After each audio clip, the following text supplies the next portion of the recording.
자존감이 높은 사람들은 어떠한 생각과 행동을 할까요?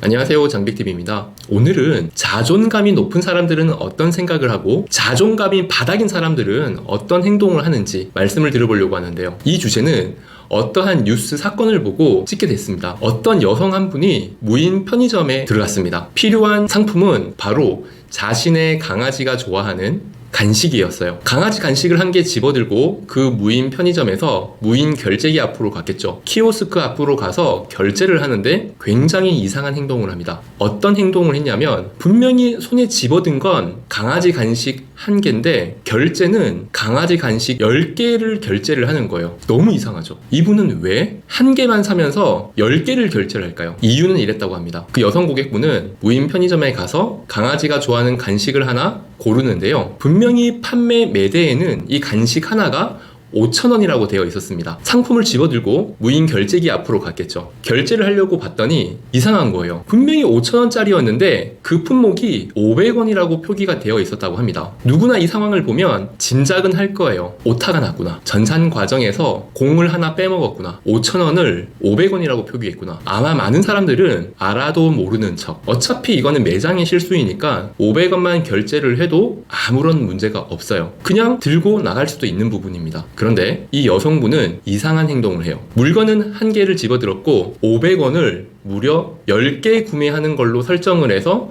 5,000원을 결제를 합니다. 저는 이 상황을 보고 대단하다 라는 생각을 했어요. 그리고 나 자신에 대해서도 시뮬레이션을 해봤습니다. 내가 저 상황이었으면 모르는 척 500원을 결제를 했을까? 저 여성분처럼 10개를 결제를 했을까? 잘 모르겠네요. 이 여성분은 왜 그러한 행동을 했을까요? 이유는 높은 자존감에서 오는 행동이라고 생각을 합니다. 아무도 보지 않아요. 아무도 말을 하지 않아요. 하지만 내가 옳다고 하는 생각은 그것을 나 자신이 알기 때문에 행동하는 거겠죠. 얼마 전 가수 이효리 씨께서 이런 이야기하는 영상이 있었거든요. 제가 캡처본만 읽어드릴게요. 이효리 씨가 사람들과 이동하면서 이렇게 이야기를 해요. 너네 내가 이동하면서 중간중간에 설 때 일부러 나무 그늘이 있으면 그 앞에 세웠던 거 나무 그늘 뒤에 서라고. 아무도 몰라주지만 나의 행동은 내가 했는지도 모르겠지만 이렇게 나무 그늘에 세워주면서 내 자신이 뿌듯했다는 겁니다. 그리고 이렇게 이야기해요. 감동했어. 나 자신에게. 우리가 아는 가수 이효리는 어떤 분이죠? 자신감, 자존감이 충분하고도 넘치는 분이라고 생각을 하죠.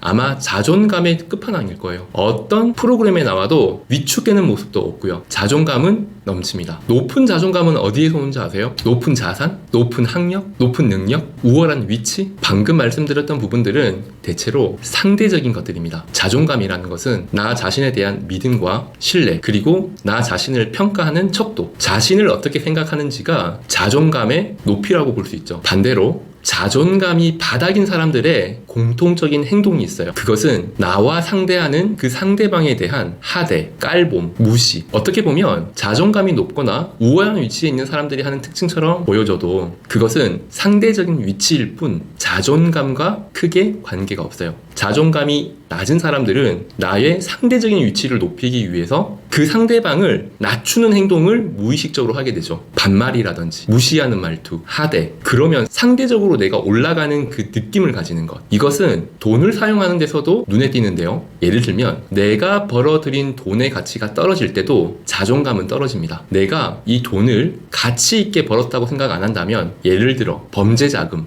도박자금, 범죄자 또는 깡패 이런 사람들이 벌어들인 돈은 사용이 될 때도 상대방을 무시하려고 부단히도 노력을 합니다. 왜냐하면 자기가 가지고 있는 그 돈의 가치는 자기가 알잖아요. 얼마나 그 돈의 가치가 떨어지는지. 돈이라는 액면적인 가치는 아무도 모르고 동일하다라고 생각하겠지만은 그 돈이 어떻게 벌어들여지는지는 그 사람은 잘 아니까요. 제가 경영 컨설팅을 하다 보면은 가끔 자수성가 CEO와 경영 2세 CEO들을 만나게 됩니다. 그런데 정말 확연히도 그 두 분의 행동은 차이가 나요. 자수성가 CEO는 밑바닥부터 시작했던 분들이 많을 거예요. 정말 어렵게 힘들게 한 땀 한 땀 흘려서 일구어 놓은 사업. 그렇기 때문에 자기 자존심이나 자존감에는 크게 관심이 없어요. 오로지 이 프로젝트를 어떻게 성공하고 이 투자를 어떻게 유치를 하고 이 사업을 어떻게 성장시키는 데만 관심이 있어요. 그런데 2세 CEO 같은 경우는 관심 분야가 완전히 차이가 납니다. 첫 번째가 뭔지 아세요? 인정. 내 자신에 대한 인정을 받는 것. 왜냐? 이 회사는 자기가 일구어 놓은 게 아니라는 걸 나를 포함해서 모두가 압니다. 그렇기 때문에 이 회사에 대한 성장, 프로젝트에 대한 성공, 이것보다 내 자신이 이 조직 안에서 인정을 먼저 받고 싶어요. 그런데 그 인정받는다는 것이 정말 어려운 일이거든요. 왜냐? 이미 만들어진 사업체에 숟가락만 얹어지는 모습이라는 게 자신도 알고 모두가 알다 보니까 자존감이 올라가지가 않는 거죠. 그런 사람들의 특징, 바로 부하 직원을 깔아 뭉개려고 하는 모습, 말투, 하대, 정말 틀리지 않아요. 결국 자기의 성과가, 자기의 위치가 인정받지 못하게 되면은 자기의 회사임에도 불구하고 이런 모습까지 받습니다. 능력 있는 직원을 깎아내리거나 무너뜨려서 자기의 위치를 견고히 하려는 그런 행동들요. 모든 2세가 그러느냐? 그렇진 않습니다. 실제로 능력이 있고 실력이 있는 2세들은 가족 사업의 성장 속도보다 더 큰 성장을 이루어내고, 그런 2세들은 자존감에 대해서 관심 별로 없어요. 이미 자기는 충분히 인정받고 있고 자기 자신의 노력, 능력에 대해서도 자기가 알기 때문에 그런 사람들은 오로지 회사에 대한 성과, 프로젝트의 성공에 관심이 있습니다. 실제로 능력이 있고 성과를 내고 자신의 행동에 의미를 둘 수 있는, 자기가 스스로를 인정할 수 있는 모습이 가장 중요해요. 내 자신을 인정할 수 있는 이타적인 행동이 몸에 조금씩 배어진다면 자존감은 자연스럽게 높아집니다. 이상 장백TV였습니다.